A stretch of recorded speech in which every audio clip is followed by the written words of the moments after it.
average beignets as Alvin Shinsuke Nakamura is enacting his own form of necrophilia because the Raiders may be dead, but they're somehow still getting fucked. His third TD on the day. The Raiders suck. How many points did the Raiders score? 0! 0!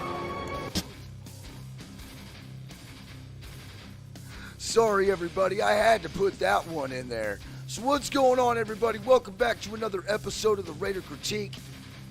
First off, I would like to start off by bowing our heads, if I could, please, for the greatest punter ever to grace his presence in the NFL, and he was a lifelong Raider. Ray Guy passes away at age 72. I'm going to go over a few of his accolades. Ray Guy was an excellent Raider, man. Not only that, but he was pretty much your first all-around football player who could play multiple positions. Now, dude, his career highlights was a 3-time Super Bowl champion, 6-time first-team All-Pro, 1973 through 1978. He was a 2-time second-team All-Pro in 79 and 80, 7-time Pro Bowler, man, 1973 to 78, and then also 1980. He got the Golden Toe Award in 1975. He was the NFL 1970s All-Decade Team, the NFL 75th Anniversary All-Time Team, NFL 100th Anniversary All-Time Team, and also Southern Miss Golden Eagles number 44. He had his number retired. Now, Guy was the first punter ever selected in the first round of the NFL Draft when the Oakland Raiders selected him at number 23. Okay? In his career as a punter, Guy played his entire career with the Raiders and was selected to 7 Pro Bowl teams, including 6 in a row from 1973 to 78. He was named as the punters on the NFL 75th and 100th anniversary teams. His trademark was kicking punts that stayed in the air for long periods of time. More often than not, by the time the punt returner was able to field one of Guy's punts, the Raiders coverage team was already all over him. Now, if not impossible, man, although Guy rarely kicked for distance, his punts often left opposing offenses pinned deep in their own end zone and on their side of the field. The statistics for hang time was instituted in the NFL during his career, reportedly because of him. Now, Pro Football's Hall of Fame historian Joe Horrigan once said of Guy that he is the first punter you could look at and say he won games. Now, in Super Bowl XVII, Guy punted 7 times for 299 yards at a 42.7 average with 244 net yards, which was a 34.8 average. 5 of his punts pinned the Washington Redskins inside their own 20. And due to the part to his effective punting, the Los Angeles Raiders won that game easily, 38-9. After a 1977 game against the Houston Oilers, Oilers coach Bum Phillips accused Guy of using footballs illegally inflated with helium because he had never seen anyone hang kickoffs like Guy did, and the ball was hanging up there too long. Additionally, the Raiders had used a different ball every punt, adding to his suspicions. Phillips said after the game that he would send the ball to the Rice University for testing. Guy punted the ball 3 times for 107 yards in that game. Now, I'm going to go over his stats. In 1973, he played 14 games. His longest punt was 69 yards. All right? His average punt was 45.3. So, I mean, and in 74, his average punt was 42.2. In 75, his average punt was 43.8. 76, 41.6. The dude was mad consistent. And then not only on top of that, but he could also play DB. He could play cornerback. You know, this guy was literally our Slash. You know what I mean? He was, he was Cordell Stewart before Cordell Stewart was Cordell Stewart. You know what I'm saying? This guy right here is what a Raider is. You know what I mean? And we have so many guys in the Hall of Fame. I know he's in the Hall of Fame. Hell, he's got awards in college named after him. You know, it's a sad day, you know, and I believe that it happened a couple days ago. Yesterday, maybe even Thursday. But he's going to definitely be missed. And, well, we just lost another great one, Raider Nation.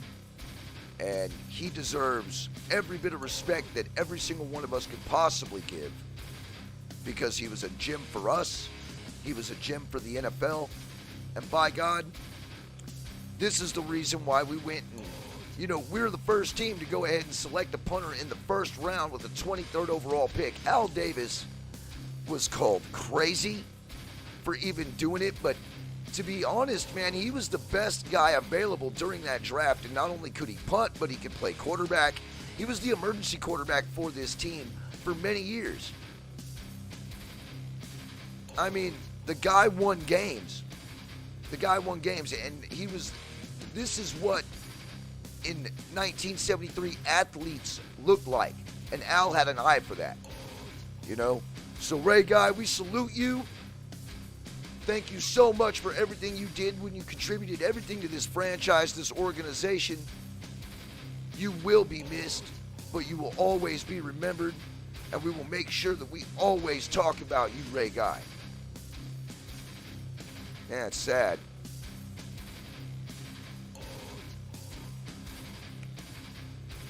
Now let's go into the meat and potatoes of this video, of this live. And I want to welcome everybody to the chat. I haven't looked at it yet, but I see y'all in there.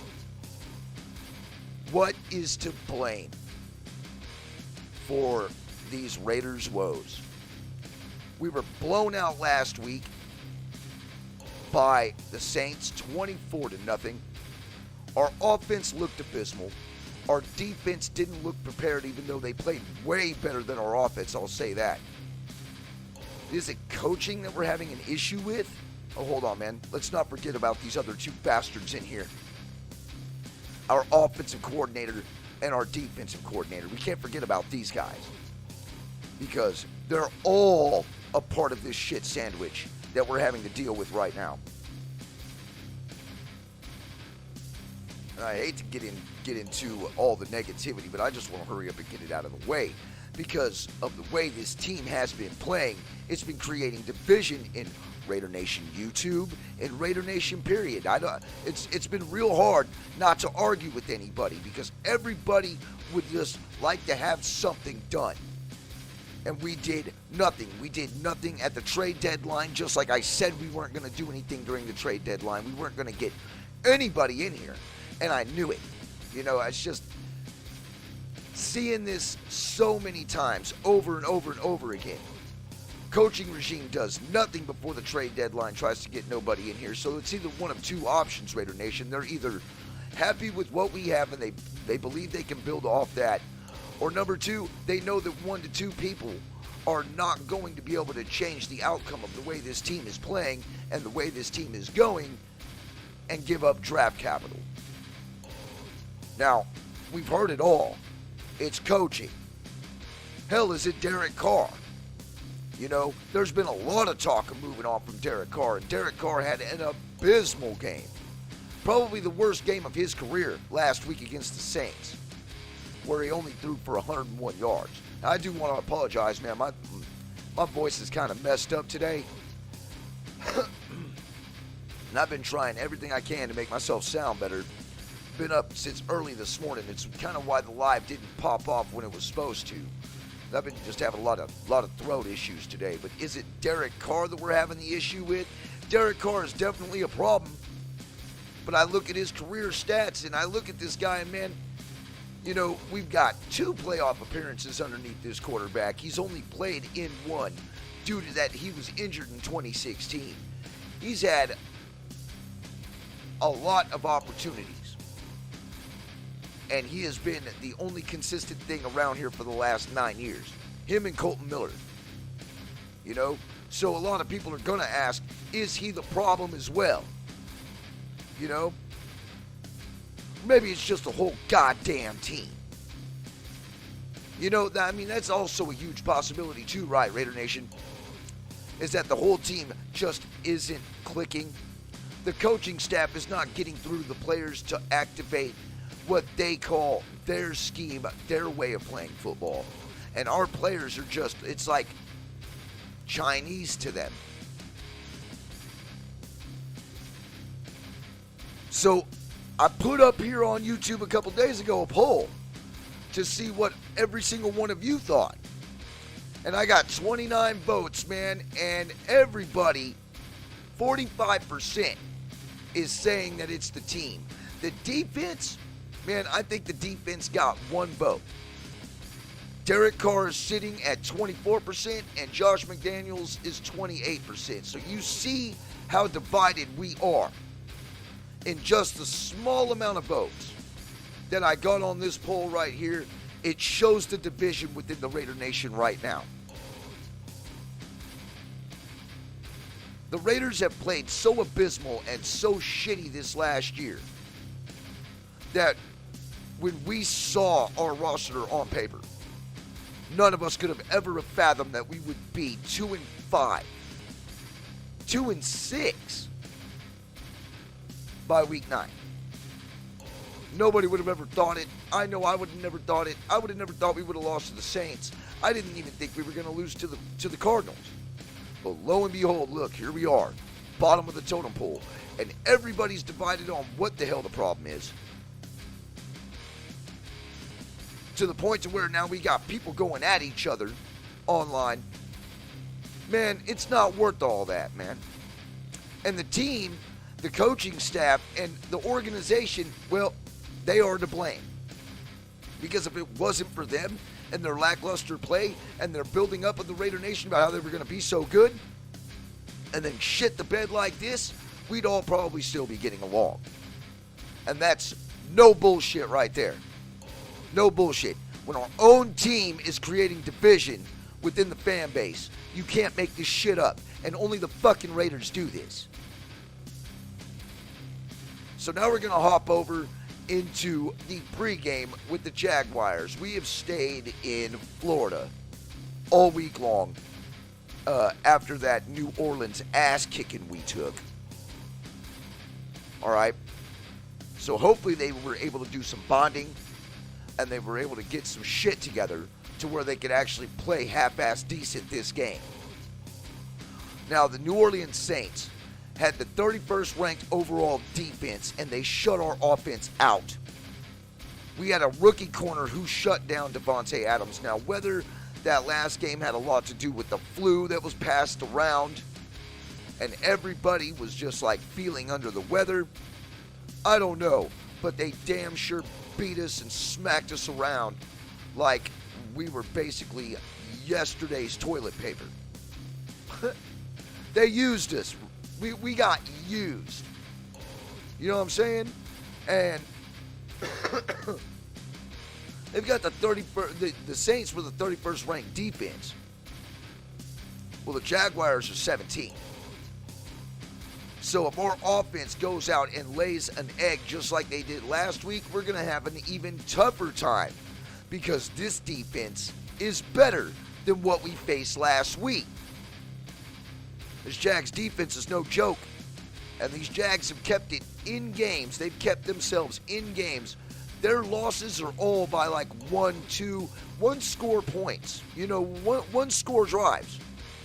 It's kind of like what we were looking like, Nation, at the beginning of the season until they completely shit the bed in New Orleans. Man, I would have never thought that we would have got our asses handed to us like that, to the point to where I am now worried about the Jaguars. But they have the 17th overall rated defense in the league. Our offense is going to have to step it up. They're going to have to start clicking. And from what I hear, I don't even think Darren Waller's playing this week either. So we're going back out there with Foster Moreau and Davante Adams and pretty much a missing Hunter Renfrow, DJ Turner, and possibly Keelan Cole. So we're going to have to be, and, you know, we're going to have to ride Jacobs. Jacobs is our dude, bro. So, like, we're going to have to run the damn ball on this team. I don't know what their run defense is, but hopefully we'll be able to run on them to where we can set up the play action and set up the pass, and maybe some of these receivers start catching the goddamn ball. Maybe Derek Carr won't be holding the ball too long in the pocket, and the receivers will be getting open. You know, and the offensive line won't fold like they did last week. Now, they've got pretty much, on ESPN standards, the 9th overall offense, so our defense has got they pretty much got a game. You know what I mean? They're going to have to actually fucking step up if they want to stop these guys. And I don't have a pregame prediction score because you know what? I'm tired of doing that too. Every time I come up with a score, every time I think about what the hell is going to happen, it winds up getting blown up in my face. The Saints didn't disappoint. They came up and scored 20 damn points, but what'd the Raiders do? Now, I hate to be negative, man, but, you know, this team right here that we're playing ain't no joke. They're no joke at all. They really aren't. I'm going to go ahead and transition over. We're going to the Shield, man, where I can go ahead and go into the chat. And I want to thank everybody for showing up here, man. I do. I want to thank every one of y'all for showing up for my pregame. I'm still a little negative about all the bullshit that's going on and the way this fucking team is played. I want to give a shout out, man, because, you know, I don't mention all y'all enough. Because of all of you, I actually have people to talk to, you know, about Raider football, and I'm appreciative of that. You know, there's a lot of podcasters out there, and a lot of podcasters to the point to where, like, bro, like, it's hard to keep up with all y'all, man. I actually had to write a list. I want to give a special shout out to every single one of y'all, man, for keeping Raider Nation together and for keeping YouTube strong. Straight up, man, because it's because of all of y'all is why YouTube Raider Nation is as big as it is. And we get all of these people to go in here to our lives. You know what I'm saying? And we give them pretty much our feelings and, you know, some facts and some stats about this Raider team that mainstream media wouldn't give. You know, the reason why I started my channel from the get-go was because back in the day, mainstream media didn't give a shit. They didn't give us any kind of airtime unless they were talking shit about us. So that's why it went from a vlogging channel, you know what I mean, to after seeing what Mikey was doing and going, man, you know, Mikey knows what's up. You know, how he made his shit into a show. And I'll always respect Mikey for that, man, because he was the blueprint on how to provide great content for the greatest fan base in sports. Because, damn it, we deserve it. So I'm going to go ahead and start it off, man. Samoan Raider, Sanjay T. Yeah, I had to write all y'all fools down, man. That's how many podcasters are out here doing for the Raiders. Which, I love it. And I hope to be able to collaborate with every single one of you. And most on this list are ones that I've collaborated with already. You know what I'm saying? And, I just appreciate all y'all, man. So I think all y'all deserve a shout out. For real. Samoan, Sanjay T, Mikey Raider, Andy, Lunatic, man, for Raiders Allegiance, Dirty Raider, Raider John, Watts Raider, Raid the Tape, Earn for Westside Sports, Wasted Talent, Stuart Schwaggart, Hammer, Sultan, Raider Gabe, Raiders Fan Radio, Wi-Fi Willie, Docs, Ben, SC Experience, Spotlight Raiders Talk, Hardcore Raider, Captain Jack, OG Violator, Raider Films, Raiders 24, Mitchell Renz, all y'all, man, Digital Press. I see a few of y'all in here. I see what y'all be doing out here online, man, and I dig it, man. Keep it up. Unite the nation. Because that's what the hell I was here for from the get-go, man. Was to bring all of us together to give us content. That's our job. You know, that's our job. That's our duty to the Raiders, to the nation. You know what I'm saying? Because when everybody else shit on us, bro, at least we were here talking. Hey, yeah, I had to do that earlier too, bro. My throat is sore as shit. As a matter of fact, I plan on jumping on your live later, bro. But I want to appreciate and fucking holler out all y'all in the chat. Farrahan, man, hey, appreciate you for stopping in, man. If you're new, subscribe, dude. Brian Rodriguez, Raider Gabe, Raider Ben, Raider 7528, and Digital Prez. I appreciate all y'all for showing in, man, and I hope that we can just all come together, man, and this team can play better this week. It's where we can all feel a little bit better about, you know, just a little bit about everything. I know with the Raiders losing, it's, you know, I try not to let it wane on me, but it has affected my week all week just to know that we got blown out like that. You know? I can never root against the team because I still have hope in this team. Straight up, bro. Like, I'm not trying to tank. I don't care. I don't want to lose. We've been fucking losing for so long. I don't want to lose.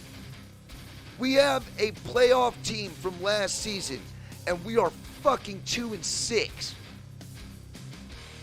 We didn't even change any major pieces. But every time we go into a new coaching regime, Derek Carr suffers. How many times do we have to go through this? How many times are we going to have to go through these continuity issues in between the coaches and the players before we finally get some stability and some consistency? Because this team plays inconsistent as fuck. I've never seen such inconsistent play in all of my life. We're sitting here and we're keeping up with the Chiefs, but we get blown out by the Saints. You know, anybody could honestly think and look at this whole thing and be like, this shit is rigged. It's got to be rigged. Because it's got to be rigged for the betting, you know, and everything like that that has since reaped its ugly face inside the NFL. And I do think that it has a tendency to foresee the outcomes of the games. So yeah, I mean, it's probably kind of rigged. I think it's probably fucking kind of rigged, but I ain't got no proof about it. But hey, give me a minute and I might be able to find out. But anyway, I appreciate all of you guys, man. And even if this team can't go out there and win, the least that we can do is go out there and win in our life. Try to bring this fan base closer together. And man, try not to fucking sweat it, because it's bullshit. It is. We should not have to feel this way. Because this team should have performed better. These coaches need to perform better. And they need to get their shit together tomorrow. This football team is an embarrassment to the organization. This football team and coaching staff is an embarrassment to us as their fans. This coaching regime, this organization, and this team should be fucking embarrassed of themselves for the way they played last week. Now what the fuck are you gonna do about it? Get out there and redeem us, you fucking whelps. We know you can play better than this. Now get your ass out there and play football the way it's designed to be played. Shit or get off the pot. I, for one, am not going to settle for mediocrity. Get your ass out there and play. Everybody enjoy your weekend, man. I'm out.